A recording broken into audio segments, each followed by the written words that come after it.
ಒಬ್ಬ ವ್ಯಕ್ತಿ ಮನಸ್ಸನ್ನು ನೋಯಿಸುತ್ತಾ ಇದ್ದರೂ ಕೂಡ ಆ ವ್ಯಕ್ತಿ ನಮ್ಮನ್ನು ಕ್ಷಮಿಸುತ್ತಾ ಇರುತ್ತಾನೆ ಎಂದು ಮತ್ತೆ ಮತ್ತೆ ನೋವನ್ನು ಕೊಡುತ್ತಾ ಇರುವುದು ಶತಮೂರ್ಖರ ಲಕ್ಷಣ. ಕ್ಷಮಿಸುವ ವ್ಯಕ್ತಿ ಶ್ರೇಷ್ಠನಾಗುತ್ತಾನೆ. ಹಿಂಸಿಸುವಂತಹ ವ್ಯಕ್ತಿಯು ಕ್ಷಣ ಕ್ಷಣವೂ ಕೂಡ ಪಾಪದ ಕೊಡ ಎನ್ನುವುದು ತುಂಬಿಸುತ್ತಾ ಸಾಗುತ್ತದೆ. ಹಾಗಾಗಿ ಯಾರನ್ನೂ ಕೂಡ ನೀವು ಪ್ರಶ್ನೆ ಮಾಡುವ ಮುನ್ನ ಸ್ವಲ್ಪ ಯೋಚನೆಗಳನ್ನು ಮಾಡಿ. ಸಲಹೆ ಇಲ್ಲದ ಹೆಂಡತಿ, ಸಂಪಾದನೆ ಇಲ್ಲದ ಗಂಡ, ಮಾತು ಕೇಳದ ಮಕ್ಕಳು ಇವು ಇದ್ದರೆ ಏನು, ಬಿಟ್ಟರೆ ಏನು? ಮನುಷ್ಯ ಕೊಡುವ ಏಟಿಗೆ ಕಾರಣ ಎನ್ನುವುದು ಕೊಡಬೇಕು. ದೇವರು ಕೊಡುವಂತಹ ಏಟಿಗೆ ಕಾರಣವೇ ನಾವೇ ಹುಡುಕಿಕೊಳ್ಳಬೇಕು. ಏಕೆಂದರೆ ಅವನು ಯಾರಿಗೂ ಕೂಡ ಕಾರಣವನ್ನು ಕೊಡುವುದಿಲ್ಲ, ತಪ್ಪದೆ ನ್ಯಾಯವನ್ನು ಮಾತ್ರ ಕೊಟ್ಟೇ ಕೊಡುತ್ತಾನೆ ಎಂದು ನಾವು ಎಂದಿಗೂ ಕೂಡ ಮರೆಯಬಾರದು. ನನ್ನ ಗಂಡ ಚೆನ್ನಾಗಿ ನೋಡಿಕೊಳ್ಳುತ್ತಿಲ್ಲ ಅಂದರೂ ಕೂಡ ಪರವಾಗಿಲ್ಲ, ಮರ್ಯಾದೆಗೋಸ್ಕರ ನನ್ನ ಗಂಡ ದೇವರು, ಅಂಥವರು ಅವರನ್ನು ಪಡೆಯೋಕೆ ನಾನು ಪುಣ್ಯ ಮಾಡಿದ್ದೆ ಅಂತ ಪ್ರಪಂಚಕ್ಕೆ ನಂಬಿಸಿ ಮುಖವಾಡ ಹಾಕಿಕೊಂಡು ಧೈರ್ಯವಾಗಿ ನಗುವಿನ ಜೀವನವನ್ನು ಸಾಗಿಸುವುದೇ ಒಂದು ಹೆಣ್ಣು. ಹೆಣ್ಣು ಎಂದರೆ ಕೇವಲ ಮಾಯೆ ಅಲ್ಲ, ಸಂಸಾರದ ಗುಟ್ಟು. ಮನೆಯಲ್ಲಿ ಹಿರಿಯರ ಕೈಯಲ್ಲಿ ನಿರ್ಧಾರ ಇರುವವರೆಗೆ ಮನೆ ಎನ್ನುವುದು ಒಡೆಯುವುದಿಲ್ಲ. ಮನೆಯಲ್ಲಿ ಎಲ್ಲರೂ ಕೂಡ ಹಿರಿಯರಾಗುವುದಕ್ಕೆ ಪ್ರಾರಂಭಿಸಿದಾಗ ಮನೆ ಎನ್ನುವುದು ಒಡೆಯಲು ಪ್ರಾರಂಭವಾಗುತ್ತದೆ. ಆ ಮನೆ ಒಡೆಯುವುದಕ್ಕೆ ಹೆಚ್ಚು ಸಮಯ ಎನ್ನುವುದು ತೆಗೆದುಕೊಳ್ಳುವುದೇ ಇಲ್ಲ. ಒಬ್ಬ ಗಂಡಿನ ಕಷ್ಟ ಯಾರಿಗೂ ಕೂಡ ಅರ್ಥ ಆಗುವುದಿಲ್ಲ. ನೋವಾದರೆ ಅಳುವ ಹಾಗಿಲ್ಲ, ಭಯ ಆದರೆ ಹೆದರುವ ಹಾಗಿಲ್ಲ, ಇಷ್ಟ ಆದರೆ ಹೇಳೋ ಹಾಗಿಲ್ಲ, ಕಷ್ಟ ಆದರೆ ಬಿಟ್ಟು ಕೊಡುವ ಹಾಗಿಲ್ಲ. ಕೇಳ್ಕೊಂಡ್ರೆ ಮರ್ಯಾದೆ ಇರುವುದಿಲ್ಲ. ಎಲ್ಲ ನೋವುಗಳನ್ನು ನಾನೇ ನುಂಗಿಕೊಂಡು ತನಗೆ ತಾನೇ ಸಮಾಧಾನವನ್ನು ಮಾಡಿಕೊಂಡು ಗಂಡಾಗಿ ಗಂಡು ಕಲ್ಲಂತೆ ಬದುಕಬೇಕಾಗುತ್ತದೆ ಅಲ್ಲವೇ? ನಿನ್ನ ತಾಯಿ ಮತ್ತು ನನ್ನಲ್ಲಿ ಯಾರನ್ನಾದರೂ ಆಯ್ಕೆ ಮಾಡಿಕೊಳ್ಳಬೇಕು ಅಂದರೆ ನೀನು ಯಾರನ್ನ ಆಯ್ಕೆ ಮಾಡಿಕೊಳ್ಳುತ್ತೀಯಾ? ಗಂಡ ನಗು ನಗುತ್ತಾ ಹೇಳುತ್ತಾನೆ.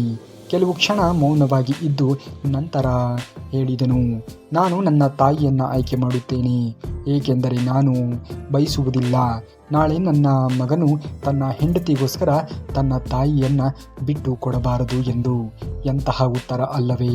ಗಂಡ ಒಬ್ಬ ತನ್ನ ಹೆಂಡತಿ ಪರವಾಗಿ ಇದ್ದರೆ ಸಾಕು. ಹೆಂಡತಿಗೆ ಜಗತ್ತಿನಲ್ಲೇ ಯಾರೂ ಕೂಡ ಅವಳನ್ನು ವಿರೋಧಿಸುವುದಕ್ಕೆ ಸಾಧ್ಯವೇ ಇಲ್ಲ. ಮನೆಯಿಂದ ಹೊರಗೆ ಹೋಗುವಾಗ ನಮ್ಮ ಬಳಿ ಎಷ್ಟು ಲಕ್ಷ ದುಡ್ಡಿದ್ದರೂ ಕೂಡ ಅದು ಕಮ್ಮಿನೇ. ಏಕೆಂದರೆ ನಮ್ಮ ತಾಯಿ ಹೊರಗೆ ಹೋಗುವಾಗ ಕೈಯಲ್ಲಿ 100 ರೂಪಾಯಿ ಕೊಟ್ಟು ಹೊಟ್ಟೆ ಹಸಿದರೆ ತಿನ್ನು ಮಗು ಅಂತ ಹೇಳುತ್ತಾಳೆ. ಈ ದುಡ್ಡಿನ ಬೆಲೆ ಎಷ್ಟು ಅಂತ ಮಾತಿನಲ್ಲಿ ವಿವರಿಸುವುದಕ್ಕೆ ಕಷ್ಟ ಅಲ್ಲವೇ? ಬದುಕು ಎಷ್ಟು ನೋವಿಸಿದರೂ ಕೂಡ ಬದುಕಬೇಕು. ಮನುಷ್ಯ ಎಷ್ಟು ನೊಂದರೂ ಕೂಡ ನಗಬೇಕಿದೆ. ಕೆಲವು ನೋವುಗಳು ಮರೆಯಲು ಆಗದೇ ಇದ್ದರೂ ಕೂಡ ಮರೆಯಬೇಕಾಗಿದೆ. ಅಂದುಕೊಂಡಿದ್ದು ಆಗದೇ ಇದ್ದಾಗ ನಾವು ಜೀವನದಲ್ಲಿ ಹೊಂದಿಕೊಂಡಾದರೂ ಕೂಡ ಹೋಗುವುದನ್ನು ನಾವು ಕಲಿಯಲೇಬೇಕಾಗಿದೆ ಅಲ್ಲವೇ? ಬಡತನದ ನೋವು ಅನುಭವಿಸಿದ ಮೇಲೆ ಸಿರಿವಂತಿಕೆ ಬರಬೇಕು.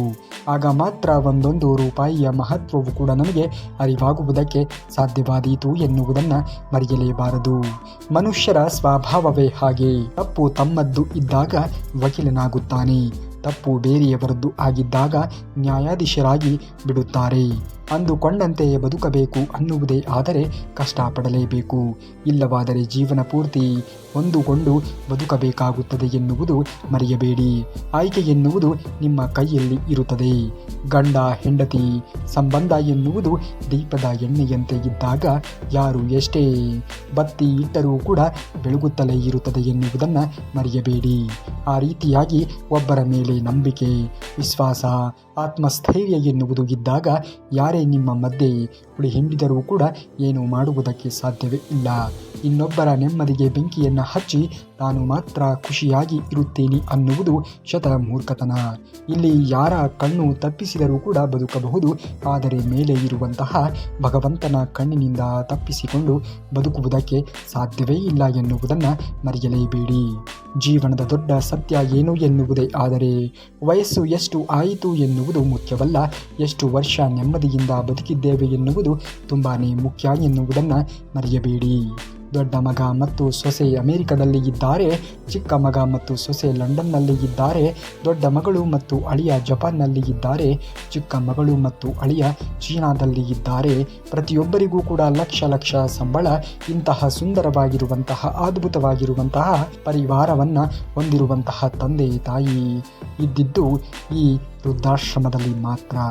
ನೀವು ಎಂತಹ ಡಿಗ್ರಿಗಳನ್ನು ಪಡೆದುಕೊಂಡಿದ್ದರೂ ಕೂಡ ನಿಮ್ಮ ತಂದೆ ತಾಯಿಗಳನ್ನು ಚೆನ್ನಾಗಿ ನೋಡಿಕೊಳ್ಳದೇ ಇದ್ದರೆ ನಿಮ್ಮ ಡಿಗ್ರಿಗಳೆಲ್ಲವೂ ಕೂಡ ಎಲ್ಲವೂ ವೇಸ್ಟೇ ಆಗುತ್ತದೆ ಎನ್ನುವುದನ್ನು ಮರೆಯಬೇಡಿ. ಕಣ್ಣಿಗೆ ಮೋಸ ಮಾಡಬಹುದು, ಆದರೆ ಮನಸ್ಸಿಗೆ ಮೋಸ ಮಾಡಿ ನೆಮ್ಮದಿಯಿಂದ ಇರುವುದಕ್ಕೆ ಸಾಧ್ಯವೇ ಇಲ್ಲ. ಹಾಗಾಗಿ ನಿಮ್ಮ ಮನಸ್ಸಿನ ಮಾತನ್ನು ಕೇಳಿ ಜೀವನವನ್ನು ಮಾಡುವುದನ್ನು ನೋಡಿ. ಒಂದು ಪರವಾದ ದಿನ ಮತ್ತೊಂದು ವಿರುದ್ಧವಾಗಿರುವಂತಹ ದಿನ. ಪರವಾದ ದಿನಗಳಲ್ಲಿ ಅಹಂಕಾರವನ್ನು ಪಡಬೇಡ, ವಿರುದ್ಧವಾಗಿರುವಂತಹ ದಿನಗಳಲ್ಲಿ ತಾಳ್ಮೆಯನ್ನು ಕಳೆದುಕೊಳ್ಳಬೇಡ. ಅಹಂಕಾರ ಬಾಳಿಗೆ ಶತ್ರುವಾದರೆ ತಾಳ್ಮೆ ಬಾಳಿಗೆ ಬೆಳಕಾಗುತ್ತದೆ ಎನ್ನುವುದನ್ನು ಮರೆಯಲೇಬೇಡಿ. ಏನೇ ಆದರೂ ಕೂಡ ಎಲ್ಲವನ್ನ ಸಹಿಸಿಕೊಂಡು ಜೀವನವನ್ನು ಮುಂದುವರಿಸುವುದನ್ನು ಮನುಷ್ಯನಾದವನು ನೋಡಬೇಕು.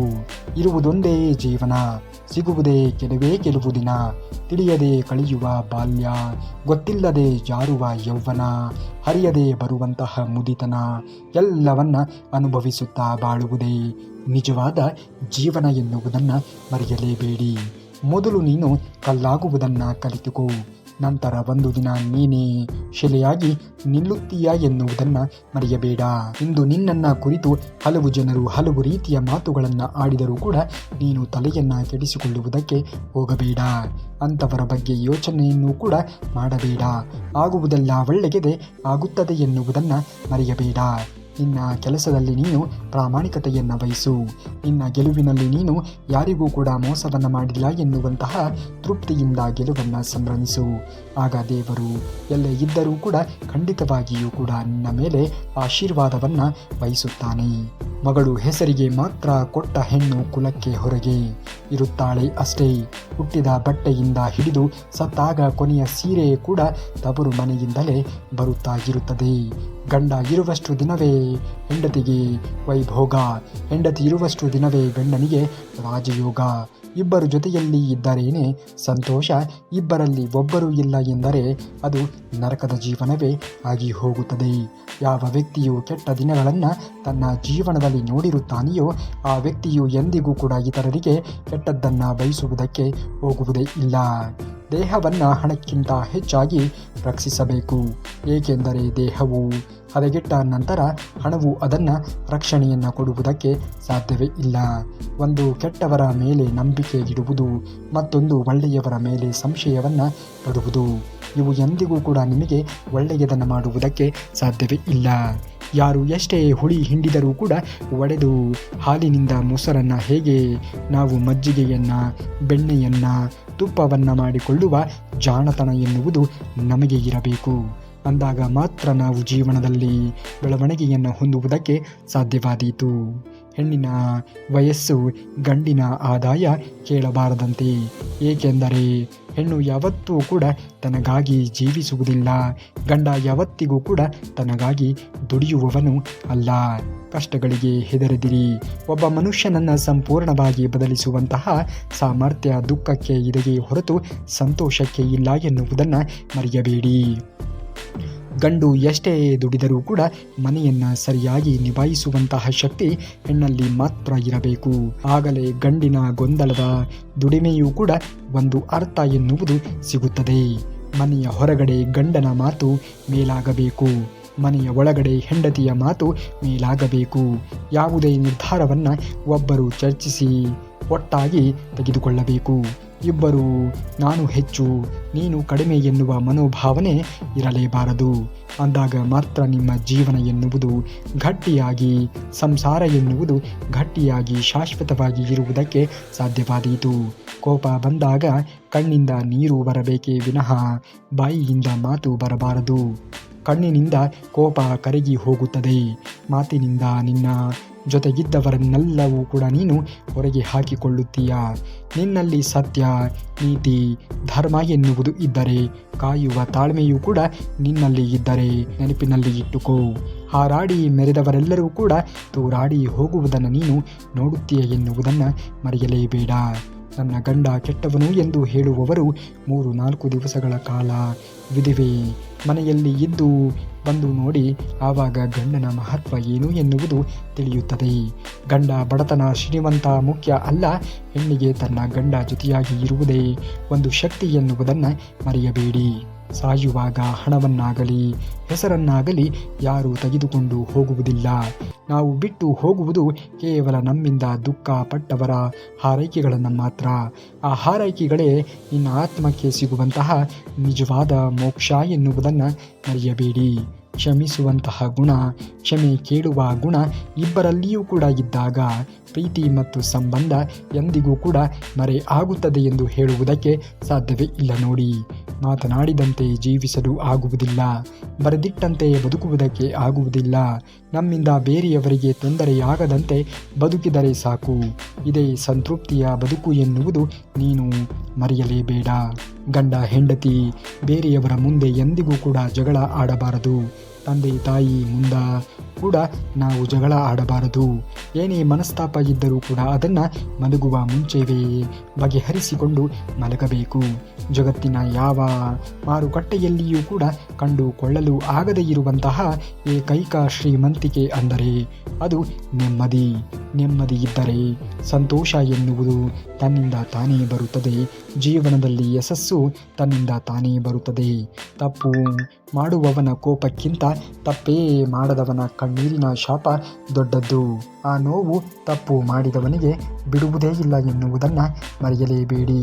ತಪ್ಪು ಆದರೆ ಒಳ್ಳೆಯದು, ಆದರೆ ಆ ತಪ್ಪು ಆಗಿದ್ದಾಗ ಮತ್ತೆ ಕ್ಷಮಿಸು ಎಂದು ಕೇಳಿದಾಗ ಅದು ಇನ್ನೂ ಕೂಡ ಒಳ್ಳೆಯದು. ಆದರೆ ಒಬ್ಬರಿಂದ ಮತ್ತೆ ಮತ್ತೆ ತಪ್ಪುಗಳು ನಡೆಯುತ್ತಾ ಹೋದರೆ ಅದು ಕೇವಲ ತಪ್ಪಾಗಿ ಮಾತ್ರ ಇರುವುದಿಲ್ಲ, ನಿನಗೆ ಆಗುತ್ತಿರುವಂತಹ ನಂಬಿಕೆ ದ್ರೋಹವೂ ಕೂಡ ಆಗಿರಬಹುದು ಎನ್ನುವುದನ್ನು ನೀನು ನೋಡಬೇಕು. ಇಲ್ಲವೆಂದರೆ ನೀನು ಕೇವಲ ಅವರ ನಂಬಿಕೆಯನ್ನು ಉಳಿಸಿಕೊಳ್ಳುವ ಭರದಲ್ಲಿ ನಿನ್ನ ತನವನ್ನು ನೀನು ಕಳೆದುಕೊಳ್ಳಬೇಕಾಗುತ್ತದೆ ಎನ್ನುವುದನ್ನು ಮರೆಯಬೇಡಿ.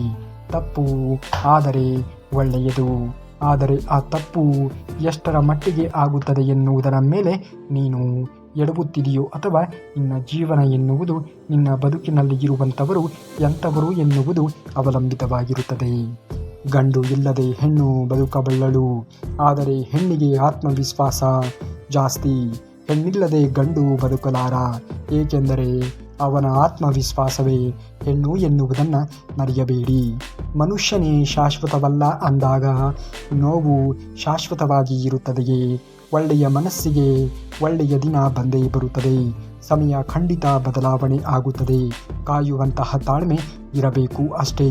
ತಂದೆ ಬಡವನಾಗಿ ಇರಬಹುದು, ಆದರೆ ತಂದೆ ಇರುವಾಗ ಮಕ್ಕಳು ಎಂದಿಗೂ ಕೂಡ ಬಡವರಾಗಿ ಇರುವುದಕ್ಕೆ ಸಾಧ್ಯವೇ ಇಲ್ಲ ಎನ್ನುವುದನ್ನು ಮರೆಯಬೇಡಿ.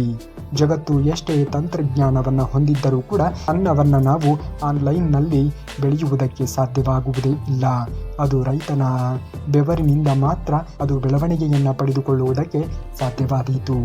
ನಂಬಿದ ಕೈಗಳೆಲ್ಲ ಕೈ ಬಿಟ್ಟಾಗಲೇ ತಿಳಿಯುವುದು ಕಾಣದ ಕೈ ನಮ್ಮನ್ನು ಕೈ ಹಿಡಿಯುವುದು ಎಂದು. ಹಾಗಾಗಿ ನಿಮ್ಮನ್ನು ಯಾರು ನಿಮ್ಮ ಕಷ್ಟದ ಸಮಯದಲ್ಲಿ ಕೈಯನ್ನು ಹಿಡಿದಿರುತ್ತಾರೆಯೋ ಅಂಥವರನ್ನು ಬೆಳೆದ ಮೇಲೆ ಮರೆಯಲೇಬೇಡಿ. ನೇರವಾಗಿ ಇದ್ದದ್ದನ್ನು ಇದ್ದ ಹಾಗೆ ಮಾತನಾಡಿ ನೋಡು, ನಿನ್ನ ಜೊತೆಯಲ್ಲಿ ಯಾರೂ ಕೂಡ ಇರುವುದಿಲ್ಲ. ಸುಳ್ಳು ಹೇಳುತ್ತಾ ಇಲ್ಲ ಸಲ್ಲದ್ದನ್ನು ಕಲ್ಪಿಸಿಕೊಂಡು ಹೇಳಿ ನೋಡು, ನಿನ್ನ ಸುತ್ತಮುತ್ತ ದೊಡ್ಡ ಗುಂಪೇ ಇರುತ್ತದೆ ಎನ್ನುವುದನ್ನು ಮರೆಯಬೇಡ. ಇಲ್ಲಿ ನಿನ್ನ ತಪ್ಪುಗಳನ್ನು ಮಾತ್ರ ಲೆಕ್ಕ ಹಾಕುತ್ತಾರೆ, ಚಿಂತಿಸುವುದಕ್ಕೆ ಹೋಗಬೇಡ. ಮೇಲೆ ನಾನು ನಿನ್ನ ಒಳ್ಳೆಯತನವನ್ನು ಮಾತ್ರ ಲೆಕ್ಕ ಹಾಕುತ್ತೇನೆ ಎಂದು ಹೇಳುತ್ತಾನೆ ಶ್ರೀಕೃಷ್ಣ ಪರಮಾತ್ಮ. ಹಾಗಾಗಿ ನೀನು ಯಾರ ಬಗ್ಗೆಯೂ ಕೂಡ ತಲೆಯನ್ನು ಕೆಡಿಸಿಕೊಳ್ಳುವುದಕ್ಕೆ ಹೋಗಲೇಬೇಡ. ಒಳ್ಳೆಯ ಕೆಲಸಗಳನ್ನು ಮಾಡುತ್ತಾ ಜೀವನದಲ್ಲಿ ಮುಂದುವರಿಯುವುದನ್ನು ನೋಡು. ಉಳಿದಿರುವುದನ್ನು ದೇವರು ಶ್ರೀಕೃಷ್ಣ ಪರಮಾತ್ಮನೇ ನೋಡಿಕೊಳ್ಳುತ್ತಾನೆ. ಕ್ಷಮೆ ಕೇಳುವವನು ಯಾವತ್ತಿಗೂ ಕೂಡ ಸೋತವರು ಅಲ್ಲ. ಅವರು ಆ ಸಂಬಂಧವನ್ನು ಗೆಲ್ಲಲು ಬಯಸುವವರು ಮಾತ್ರ ಆಗಿರುತ್ತಾರೆ. ಹಣದ ಬಲದಿಂದ ಮೇಲಕ್ಕೆ ಬಂದವನು ಹಣ ಇರುವಂತಹ ಮನುಷ್ಯರಿಗೆ ಮಾತ್ರ ಗೌರವವನ್ನು ಕೊಡುತ್ತಾನೆ. ಕಷ್ಟಪಟ್ಟು ಮೇಲಕ್ಕೆ ಬಂದವರು ಕಷ್ಟಪಡುವಂತಹ ಪ್ರತಿ ಮನುಷ್ಯನಿಗೂ ಕೂಡ ಗೌರವವನ್ನು ಕೊಡುತ್ತಾನೆ ಎನ್ನುವುದನ್ನು ಮರೆಯಬೇಡಿ. ಒಬ್ಬರಿಗೆ ಕೋಪ ಇದ್ದರೆ ಇನ್ನೊಬ್ಬರಿಗೆ ತಾಳ್ಮೆ ಇರಬೇಕು. ಏಕೆಂದರೆ ತಾಳ್ಮೆ ಇದ್ದರೇನೆ ಆ ಸಂಬಂಧ ಕೊನೆಯವರೆಗೂ ಕೂಡ ಉಳಿಯುವುದಕ್ಕೆ ಸಾಧ್ಯವಾದೀತು. ಜೀವನದಲ್ಲಿ ಮೋಸ ಹೋದೆ ಅನ್ನುವ ಬೇಜಾರಿಗಿಂತ ನಾನು ನಂಬಿಕೆ ಇಟ್ಟ ವ್ಯಕ್ತಿ ನಮ್ಮಿಂದ ಮೋಸ ಹೋದ ಎನ್ನುವುದು ನಮಗೆ ತುಂಬಾ ದುಃಖವನ್ನು ತರುತ್ತದೆ. ಮನುಷ್ಯನಿಂದ ಮನುಷ್ಯರೇ ದೂರ ಮಾಡುವ ಎರಡು ವಸ್ತುಗಳು ನಾಲಿಗೆ ಮತ್ತು ಹಣ. ಇವುಗಳನ್ನು ಎಲ್ಲಿ ಹೇಗೆ ಬಳಸುತ್ತೀರಾ ಎನ್ನುವುದರ ಮೇಲೆ ನಿಮ್ಮ ಸಂಬಂಧ ಉಳಿಯುತ್ತದೆಯೋ ಅಥವಾ ಹಾಳಾಗುತ್ತದೆಯೋ ಎನ್ನುವುದು ಅವಲಂಬಿತವಾಗಿರುತ್ತದೆ. ಅಡ್ಡ ದಾರಿಯಲ್ಲಿ ಬಂದ ಬೆಕ್ಕಿಗೆ ಅಪಶುಕನ ಎಂದು ಹೇಳುತ್ತಾರೆ. ಅಡ್ಡ ದಾರಿಯಲ್ಲಿ ಬೆಳೆದ ವ್ಯಕ್ತಿಗೆ ಶ್ರೀಮಂತ ಎಂದು ಹೇಳುತ್ತಾರೆ. ನೀವೇ ಹೇಳಿ, ಇಲ್ಲಿ ಯಾರು ಶ್ರೀಮಂತರು ಎಂದು? 3 ಗಂಟು ಹಾಕಿ ಗಂಡನ ದರ್ಪ ತೋರಿಸುವುದು ಗಂಡನ ಕರ್ತವ್ಯವಲ್ಲ. ತನ್ನನ್ನೇ ನಂಬಿ ಬಂದ ಹೆಣ್ಣು ತವರನ್ನ ನೆನೆಯದ ಹಾಗೆ ಪ್ರೀತಿ ತೋರಿಸುವುದೇ ಗಂಡನ ಕರ್ತವ್ಯ ಎನ್ನುವುದನ್ನು ಮರೆಯಬೇಡಿ. ಕಾಲ ಎಲ್ಲವನ್ನೂ ಕೂಡ ಹಿಂತಿರುಗಿಸುತ್ತದೆ. ನೀನು ಕೊಟ್ಟ ಗೌರವವೇ ಆಗಲಿ ನೋವೇ ಆಗಲಿ ಒಂದು ದಿನ ನಿನ್ನ ಬಳಿ ಬಂದೇ ಬರುತ್ತದೆ ಎನ್ನುವುದನ್ನು ಮರೆಯಲೇಬೇಡಿ. ಮತ್ತೊಂದು ಅವಕಾಶ ಕೊಟ್ಟರೆ ಹಳೆಯ ತಪ್ಪುಗಳನ್ನು ಮತ್ತೆ ಮಾಡಬೇಡ. ಏಕೆಂದರೆ ಎರಡನೇ ಅವಕಾಶ ಅದೃಷ್ಟವಂತರಿಗೆ ಮಾತ್ರ ಸಿಗುತ್ತದೆ. ಅದನ್ನು ಗೌರವಿಸುವವರು ತಮ್ಮ ಬದುಕನ್ನೇ ಬದಲಿಸಿಕೊಳ್ಳುತ್ತಾರೆ ಎನ್ನುವುದನ್ನು ಮರೆಯಬೇಡ. ಜೀವನ ಅರ್ಥವಾಗದಂತೆ ಮೌನ ಇಷ್ಟವಾಗುತ್ತದೆ. ಜೀವನದಲ್ಲಿ ಮೌನವಾಗಿ ಇರುವುದು ಮುಖ್ಯವಾಗುತ್ತದೆ. ಕೆಲವೊಮ್ಮೆ ಕೋಪದಲ್ಲಿ ದೂರ ಹೋಗುವವರು ಮರಳಿ ಬರಬಹುದು. ಆದರೆ ನೋವನ್ನು ಮನದಲ್ಲಿ ಬಚ್ಚಿಟ್ಟು ನಗುತ್ತಾ ದೂರ ಹೋದವರು ಎಂದಿಗೂ ಕೂಡ ಮರಳಿ ಬರುವುದಕ್ಕೆ ಸಾಧ್ಯವೇ ಇಲ್ಲ. ನಂಬಿಕೆ ಒಡೆದ ನಂತರ ಕ್ಷಮೆ ಸಿಗಬಹುದು, ಆದರೆ ಮೊದಲಿನಂತೆ ಪ್ರೀತಿ ವಿಶ್ವಾಸ ಸಿಗುವುದಿಲ್ಲ. ಅದು ತುಂಬಾ ಕಷ್ಟಕರವಾಗಿ ಇರುತ್ತದೆ. ಜೀವನದ ಸತ್ಯ ಮಾತುಗಳು. ಯಾರ ಜೀವನದಲ್ಲಿಯೂ ಕೂಡ ಆಟ ಆಡುವುದಕ್ಕೆ ಹೋಗಬೇಡಿ. ಭಗವಂತ ನಿಮ್ಮ ಜೀವನದಲ್ಲಿ ಆಟ ಆಡುವುದಕ್ಕೆ ಶುರು ಮಾಡಿದರೆ ಸಹಾಯಕ್ಕೆಂದು ಭಗವಂತನೂ ಸಹ ಬರುವುದಿಲ್ಲ ಎನ್ನುವುದನ್ನು ಮರೆಯಲೇಬೇಡಿ. ಅಕ್ಕಿ ಬೆಂದರೇನೆ ತಿನ್ನುವುದಕ್ಕೆ ಆಗುವುದು. ಅನ್ನ ಹಾಗೆಯೇ ಬದುಕಿನಲ್ಲಿ ನೊಂದರೇನೆ ಬದುಕು ಎನ್ನುವುದು ಚೆನ್ನಾಗಿ ರೂಪಿತವಾಗುವುದಕ್ಕೆ ಸಾಧ್ಯವಾದೀತು. ದೇವರನ್ನು ನೋಡಿಲ್ಲ ಎಂದು ಹೇಳಬೇಡಿ. ಕಷ್ಟ ಕಾಲದಲ್ಲಿ ನಮಗೆ ಸಹಾಯವನ್ನು ಮಾಡಿದ ಪ್ರತಿಯೊಬ್ಬ ವ್ಯಕ್ತಿಯೂ ಕೂಡ ನಮಗೆ ದೇವರದ್ದೇ ರೂಪವನ್ನು ಕೊಡುತ್ತಾನೆ ಎನ್ನುವುದನ್ನು ಮರೆಯಬೇಡಿ. ಕಾಲಿಗೆ ಆದಂತಹ ಗಾಯ ಹೇಗೆ ನಡೆಯಬೇಕು ಎಂದು ಕಲಿಸಿದರೆ ಮನಸ್ಸಿಗೆ ಆದಂತಹ ಗಾಯ ಹೇಗೆ ಬದುಕಬೇಕು ಎಂದು ಕಲಿಸಿ ಕೊಡುತ್ತದೆ ಎನ್ನುವುದನ್ನು ಮರೆಯಬೇಡಿ. ಮೋಸ ಮಾಡಿ ಗೆಲ್ಲುವುದು ಕಷ್ಟವೇನೂ ಅಲ್ಲ, ಆದರೆ ಮೋಸ ಮಾಡಿದ ಮೇಲೆ ಸುಖವಾಗಿ ಬದುಕುವುದು ಅಸಾಧ್ಯದ ಕೆಲಸ ಎನ್ನುವುದನ್ನು ಮರೆಯಬೇಡಿ. ಜೀವನದಲ್ಲಿ ಎಲ್ಲ ಯಶಸ್ಸಿಗೂ 3 ಔಷಧಿಗಳು ಇವೆ. ಒಂದು ವಿದ್ಯೆ, ಇನ್ನೊಂದು ದುಡಿಮೆ, ಮತ್ತೊಂದು ತಾಳ್ಮೆ. ಗಂಡ ಹೆಂಡತಿಯ ನಡುವೆ ಪ್ರೀತಿ ಕಡಿಮೆ ಆದರೂ ಕೂಡ ಸಂಬಂಧ ಉಳಿಯಬಹುದು. ಆದರೆ ನಂಬಿಕೆ ಒಡೆದರೆ ಸಂಬಂಧ ಉಳಿಯುವುದು ತುಂಬಾ ಕಷ್ಟ. ನಮ್ಮವರು ಅಂತ ಅನಿಸುವುದು ಕೂಡ ಅವಶ್ಯಕತೆ ಮುಗಿದ ಮೇಲೆ ದೂರ ಆಗಿಬಿಡುತ್ತಾರೆ. ನಮ್ಮವರು ಅಂತ ಅನಿಸುವವರು ಕೂಡ ಅವಶ್ಯಕತೆ ಮುಗಿದ ಮೇಲೆ ದೂರ ಆಗಿಬಿಡುತ್ತಾರೆ. ಜೀವನ ಗೋಣಿ ಚೀಲದಂತೆ, ಚಂದವಿದ್ದಾಗ ಎಲ್ಲರೂ ಕೂಡ ತುಂಬುವವರು, ಕಟ್ಟಿಟ್ಟು ಅಟ್ಟಕ್ಕೂ ಕೂಡ ಏರಿಸುವವರು, ಅಲ್ಲಲ್ಲಿ ಹರಿದಾಗ ಕಾಲಿನ ಅಡಿಗೆ ಹಾಕಿ ನಮ್ಮನ್ನು ತುಳಿಯುವವರು. ಸಮಯ ಸಂದರ್ಭ ಎನ್ನುವುದು ಹೇಗೆ ಬರುತ್ತದೆಯೋ ಹಾಗೆ ಜೀವನ ಸಾಗುತ್ತಾ ಹೋಗಬೇಕು. ಜನರು ವರ್ತನೆಯನ್ನು ತೋರುತ್ತಾ ಹೋಗುತ್ತಾರೆ. ಕೆಟ್ಟವರಾಗಲು ಕೆಟ್ಟದ್ದನ್ನೇ ಮಾಡಬೇಕು ಅಂತೇನೂ ಕೂಡ ಇಲ್ಲ. ಇದ್ದಿದ್ದನ್ನು ಇದ್ದ ಹಾಗೆ ಹೇಳಿದರೆ ಸಾಕು, ನಾವು ಕೆಟ್ಟವರಾಗಿ ಬಿಡುತ್ತೇವೆ. ಅವಶ್ಯಕತೆ ಇದ್ದರೇನೆ ವೈರಿಗೂ ಇಷ್ಟ ಆಗುತ್ತೇವೆ. ಅವಶ್ಯಕತೆ ಇಲ್ಲ ಅಂದರೆ ನಮ್ಮವರು ಕೂಡ ನಮಗೆ ನಾವು ಕಷ್ಟವಾಗಿ ಬಿಡುತ್ತೇವೆ. ಜೀವನದಲ್ಲಿ ಯಶಸ್ಸು ಹೇಗಿರಬೇಕು ಅಂದರೆ ನಮ್ಮನ್ನು ತಿರಸ್ಕರಿಸಿ ಹೋದವರೆಲ್ಲ ಮತ್ತೆ ನಮ್ಮನ್ನು ಹುಡುಕಿಕೊಂಡು ಬರುವಂತೆ ಇರಬೇಕು. ಬದುಕಿನಲ್ಲಿ ಅನುಭವಗಳು ಹೆಚ್ಚಾದಂತೆ ಮನುಷ್ಯ ಮೌನವಾಗುತ್ತಾ ಮುಂದುವರಿಯುತ್ತಾನೆ. ಒಂದು ಸತ್ಯ ಎಲ್ಲರೂ ಹೇಳಲೇಬೇಕು. ಇಷ್ಟ ಬಂದ ಹಾಗೆ ಬದುಕೋಕೆ ಆಗುವುದಿಲ್ಲ. ಜೀವನ ಎನ್ನುವುದೇ ಮನೆಯ ಪರಿಸ್ಥಿತಿಗೆ ತಕ್ಕಂತೆ ಬದುಕುವುದೇ ಜೀವನ. ಕೊಡಲಿಯಿಂದ ಕಡಿದ ಮರ ಮತ್ತೆ ಚಿಗುರಬಹುದು, ಆದರೆ ಮಾತಿನಿಂದ ನೊಂದ ಮನಸ್ಸು ಮತ್ತೆ ಚಿಗುರುವುದು ತುಂಬಾನೇ ಕಷ್ಟ. ಆಡುವ ಪ್ರತಿಯೊಂದು ಮಾತಿನ ಮೇಲೆ ಹಿಡಿತ ಎನ್ನುವುದು ಇರಬೇಕಾಗಿರುವುದು ಅವಶ್ಯಕ. ಸಂಬಂಧ ಗಟ್ಟಿಯಾಗಿ ಇರಬೇಕು ಅಂದರೆ ಕಣ್ಣ ಮುಂದೆ ಮಾತ್ರ ಅಲ್ಲ, ಬೆನ್ನ ಹಿಂದೆಯೂ ಕೂಡ ಪ್ರಾಮಾಣಿಕವಾಗಿ ಇರಬೇಕಾಗುತ್ತದೆ. ತಾಳ್ಮೆಯಿಂದ ಇರುವವರು ಎಂದಿಗೂ ಸೋಲಲು ಸಾಧ್ಯವಿಲ್ಲ. ಒಮ್ಮೆ ತಾಳ್ಮೆ ವಹಿಸಿ ನೋಡು, ಜೀವನ ನಿನಗೆ ಬಹಳಷ್ಟನ್ನು ಕಲಿಸಿಕೊಡುತ್ತದೆ.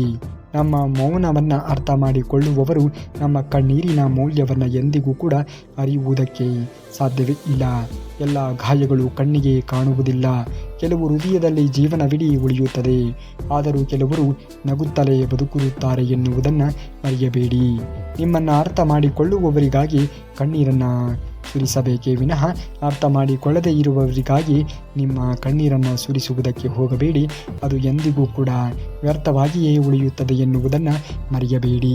ನೀವೇನಾದರೂ ಶ್ರೀಕೃಷ್ಣ ಪರಮಾತ್ಮನ ಭಕ್ತರೇ ಆಗಿದ್ದರೆ ತಪ್ಪದೆ ಈ ವಿಡಿಯೋಗೆ ಒಂದು ಲೈಕನ್ನು ಮಾಡಿ. ಇನ್ನು ನಾಳೆ ಶ್ರೀಕೃಷ್ಣ ಪರಮಾತ್ಮನ ಮತ್ತಷ್ಟು ವಚನಾಮೃತದೊಂದಿಗೆ ಮತ್ತೆ ನಿಮ್ಮ ಮುಂದೆ ಬರುವವರೆಗೂ ಧನ್ಯವಾದ. ಕರುನಾಡಿಗೆ.